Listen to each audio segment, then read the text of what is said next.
Welcome to மாயா பஜார். நிர்மலா கஜேந்திரன். இன்றைக்கு தயிர் ஆடையிலிருந்து வெண்ணெயை எடுத்து அதை எப்படி நெய்யாக காய்ச்சறதுன்னு பார்க்க போகிறோம். முதல்ல வெண்ணெயை தண்ணியில் வாஷ் பண்ணிடணும்.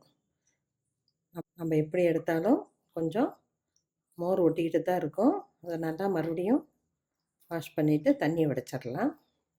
அடுப்பில் வச்சாச்சு, மெல்ட் ஆகுது, நல்லா உரைச்சி வருது. மீடியம் ஃப்ளேமில் வச்சுக்கலாம், ரொம்ப ஹை ஃப்ளேமில் வைக்கக்கூடாது. நெய் பொங்கி அடங்கிருச்சு.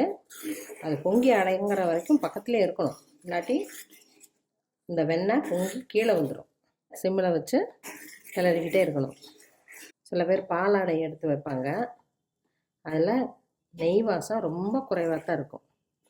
தயிர் ஆடை எடுத்து வச்சு ஃப்ரீசரில் வச்சு வெண்ணெய் எடுக்கிறப்ப தான் அது ரியலான நெய்யாக இருக்கும். வாசமும் கமகமன்னு இருக்கும்.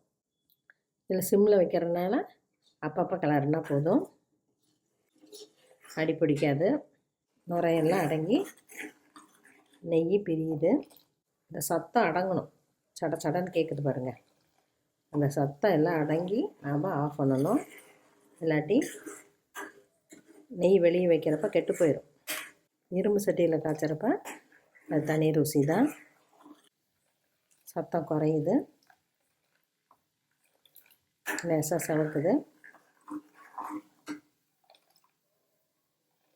முருங்கை இலை கொஞ்சம் எடுத்து கழுவி ஈரத்தை தொடச்சி வச்சுருக்கேன்.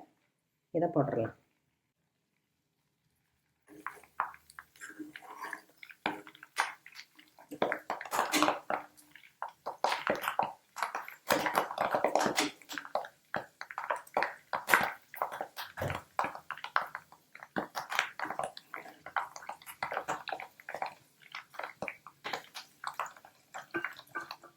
நெய் தனியாக பிரிஞ்சு வந்துருச்சு. கலர் பாருங்கள், எல்லோ கலராக தான் இருக்குது. டார்க் ரெட்டில் இருந்தால் அது முருகிருச்சுன்னு அர்த்தம். நெய் வாசம் போயிடும்.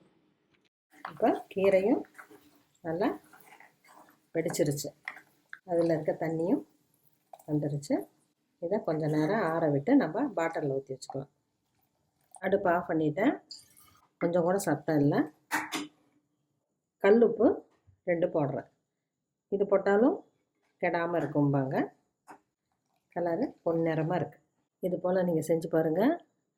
நெய் முருங்கை இலையோட மணத்தோட அருமையாக இருக்கும். முருங்கைக்கீரையை அடிச்சிட்டேன். நல்லா முறுமுறுன்னு இருக்குது பாருங்கள். முருங்கைக்கீரை சாப்பிட்டா ரொம்ப நல்லாயிருக்கும். குழந்தைங்களுக்கு சாதத்தில் உப்பு போட்டு இதை கொடுக்கலாம். இப்போ நெய் ஆறிடுச்சு. நெய் மனம் அருமையாக இருக்குது. கண்ணாடி பாட்டிலில் போடுறப்ப நமக்கு ரொம்ப நாள் கெடாமல் இருக்கும். இதே போல் நீங்களும் செஞ்சு பாருங்கள், எப்படி இருக்குன்னு சொல்லுங்கள். தேங்க்யூ.